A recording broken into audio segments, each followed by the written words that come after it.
ಕರ್ನಾಟಕದಲ್ಲಿ ಇರ್ತಕ್ಕಂತ ಸರ್ಕಾರ 63% ಭ್ರಷ್ಟ ಕಳ್ಳರು, ಅಲಿಬಾಬಾ ಮತ್ತು 34 ಜನ ಕಳ್ಳರು ಅಂತ 40 ಜನ ಇದ್ರು, ಇವ್ರು 34 ಜನ, 63%. ನಾವು 60% ಹೇಳಿದ್ರಿ, ತಪ್ಪು.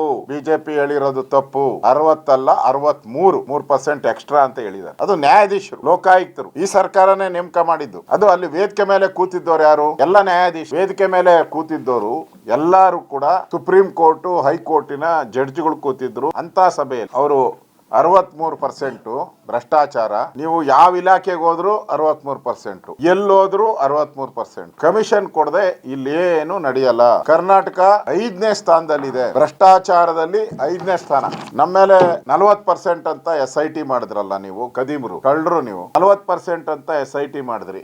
ಈಗ 63%ಗೆ ಯಾವ SIT ಮಾಡ್ತೀರಾ ಹೇಳಿ? ನಿಮ್ ಮಖಕ್ಕೆ ಮಂಗಳಾರತಿ ಎತ್ತಿದಾರಲ್ಲ ಕೋರ್ಟು, ನ್ಯಾಯಾಧೀಶರು. ನಿಮ್ಗೆ ಮಾನ ಮರ್ಯಾದೆ ಇದ್ರೆ ರಾಜೀನಾಮೆ ಕೊಟ್ಟು ಮನೆಗೆ ಹೋಗ್ಬೋದು. ಮಾಡಿ. ಇದಕ್ಕೆ SIT ನಮಗ್ ಮಾಡಿದ್ರಲ್ಲ, ಮಾಡಿ. CBI ತನಿಖೆ ನಿಮ್ ಧೈರ್ಯ ಇದ್ರೆ ಮಾಡಿ. CBI ತನಿಖೆ ಮಾಡಿ, ಯಾವ್ಯಾವ ಇಲಾಖೆಯಲ್ಲಿ ಎಷ್ಟೆಷ್ಟು ಭ್ರಷ್ಟಾಚಾರಗಳು ನಡೀತಾ ಇದೆ ಅಂತ ಜಗತ್ ಜಾಹೀರಾತು. ಅಂದ್ರೆ ಪ್ರತಿಯೊಂದು ಕರ್ನಾಟಕ ನಾವ್ ಹೇಳ್ತಾ ಇದ್ರಿ, ಯಾವುದೇ ರಾಜ್ಯದ ಚುನಾವಣೆ ನಡೆದ್ರೆ ಕರ್ನಾಟಕ ATM. ಸೋನಿಯಾ ಗಾಂಧಿ ಅವರಿಗೆ, ರಾಹುಲ್ ಗಾಂಧಿ ಅವರಿಗೆ ದುಡ್ಡು ಕೊರೋವರೆಗೂ ಅಷ್ಟೇ ಇಲ್ಲಿ ಅಧಿಕಾರ. ಯಾರು ಜಾಸ್ತಿ ಕೊಡ್ತಾರೋ ಅವರು ಅಧಿಕಾರದಲ್ಲಿ ಮುಂದುವರಿತಾರೆ, ಕಡಿಮೆ ಕೊಡೋರೆಲ್ಲ ಅಧಿಕಾರದಲ್ಲಿ ಇರಲ್ಲ. ಮಂತ್ರಿಗಳು ಅದು ಫಿಕ್ಸ್ ಆಗಿದೆ. ಮೊನ್ನೆ ಬಿಹಾರದ ಎಲೆಕ್ಷನ್ಗೆ ಸುಮಾರು 300 ಕೋಟಿಗೂ ಹೆಚ್ಚು ಹಣ ಕರ್ನಾಟಕದಿಂದಾನೇ ಹೋಗಿದೆ.